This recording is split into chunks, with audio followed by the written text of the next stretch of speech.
What is up, ladies and gentlemen? Thanks for clicking on another episode of Break the Silence. I am your host, Cyborg, and tonight we got another Golden State Warriors loss to the Dallas Mavericks, 123-115. And we just come and want to talk about tonight how sad we are about the situation that the Golden State Warriors have put Steph Curry in. It's truly frustrating and just disappointing to watch one of the top 10 basketball players of all time be on a team that is so mediocre, and we don't get to watch Steph in big games. And that's really what we want as NBA fans. We want to watch our best players play in big moments and see how they come through. We saw Steph Curry in the NBA Finals, obviously, many times, but in particular against the Boston Celtics, come through in a big way, and I believe it was Game 4 against the Celtics to pretty much put that series away. And we miss out on moments like that when players are stuck on teams like this Golden State Warriors team. Tonight, Steph had 38 points on 8 of 15 from the three-point line, only 2 turnovers, and they lost this game to a Dallas Mavericks team without Anthony Davis, Kyrie Irving, Derek Lively, and Daniel Gafford. And when you look at where this Warriors season is headed, obviously Jimmy Butler is going to be out for this season. Jonathan Kuminga went down with another injury. And a lot of the ways that they've handled this roster, I just don't like where it's headed. But also they're kind of under these contracts as well for next season. So I just want to get into it a little bit. Before I do, take a second to subscribe to the channel. We're growing fast, covering a ton of different NBA teams. So you know, if you love NBA content that's not just talking about, the same couple players every single night, make sure you take a second to subscribe. It is much appreciated. So obviously the front office for the Golden State Warriors did a great job when they were winning the NBA championships. They built a great young roster and brought in Steve Kerr, and won in 2015. Obviously had the best record of all time in 2016, lost in the finals to LeBron. Then they brought in Kevin Durant, won in 17 and 18, and would have won in 19 if it wasn't for injuries. So the front office did an unbelievable job, really, with the Warriors at that time. But the direction of the team since then, obviously they had a down year where they got a really high draft pick that they wasted on James Wiseman at number 2. And then they did bring in Andrew Wiggins, which was a really solid move because he greatly contributed to their finals run against the Celtics. I believe that was 2022, that they won that finals. But they another great finals run, and it really stamped Steph Curry's career, finally getting that finals MVP that everyone was holding against him. But now you're looking at a roster that is just not very good, and not only because of the injuries. Tonight they obviously got beat by a team that's not very good, but they got smoked in the rebound battle by 19. And I just told you that the Mavs were without their 3 centers. This Warriors lineup has Steph averaging 27, Jimmy Butler now gone, averaging 20, and then past that, Brandon Podziemski, sorry, I struggle to say his name, averaging 12 points a game. Jonathan Kuminga hasn't played very much this year, is averaging 12 points a game. Part of what I think is the issue is they have been so weird with whatever's going on with this Jonathan Kuminga nonsense. It's like he wants out of there. They keep signing him. They won't trade him.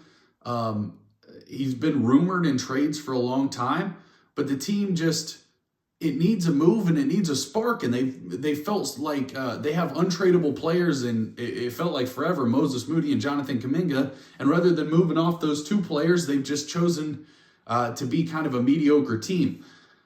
At this point, Jonathan Kuminga, if he's going to be out, you're not going to be able to trade him. And he probably would have been a pretty significant piece if you were trying to make a move for a player like Giannis Antetokounmpo if Giannis demands a trade.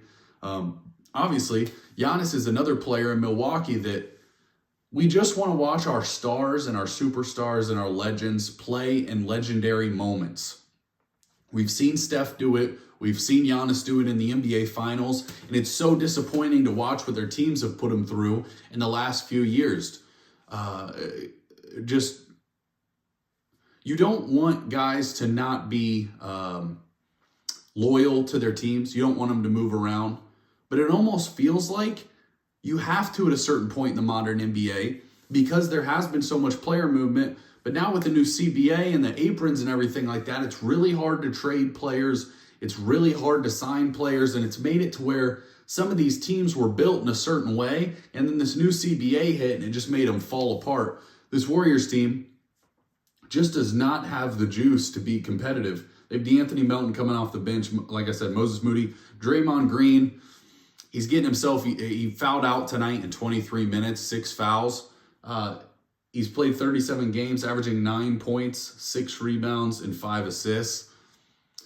At a certain point, he's not helping the team $26 million worth like his contract says. And Jonathan Kuminga is making $22 million. Moses Moody, 11.5. Obviously, Steph and Jimmy Butler are making 60 and 55. But you have so much of your contracts wrapped up into Draymond Green, who's, been a net positive, obviously, in the past, done some great things for this Warriors team and was a huge part of their dynasty. Arguably the second most important piece. You could argue him or Clay or, I guess KD too, but all of those guys. But nowadays, Draymond Green just is not that effective of a basketball player. And I don't know what the Warriors are wanting. It feels like they're stuck in between wanting to hang on to the glory days of Steph Curry and move on to some of these young players, and they have just not done a good job meshing those two things together at all. But when you have a player of Steph Curry's caliber, a top 10 player of all time, you have to make sure you maximize every single season you get with him because you might not get another one of those guys for 10, 20, 30, 40 years.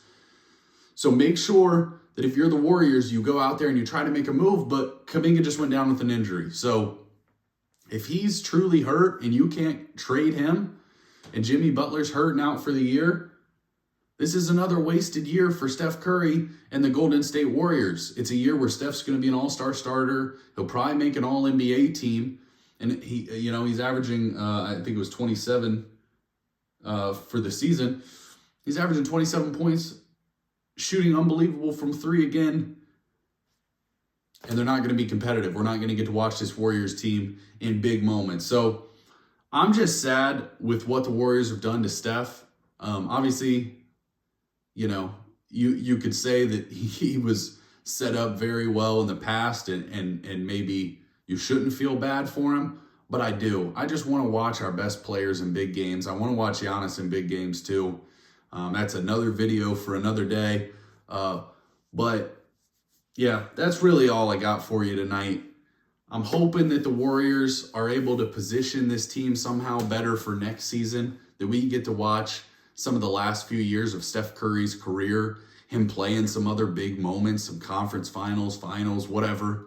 Because he is electric. He's one of the most fun basketball players of all time to watch. So let's see him in big moments. And the Warriors have an obligation to the NBA and the NBA fans to make sure that Steph Curry is able to get to those moments. And we'll see what they do. Appreciate y'all watching. Don't forget to subscribe. Cyborg out.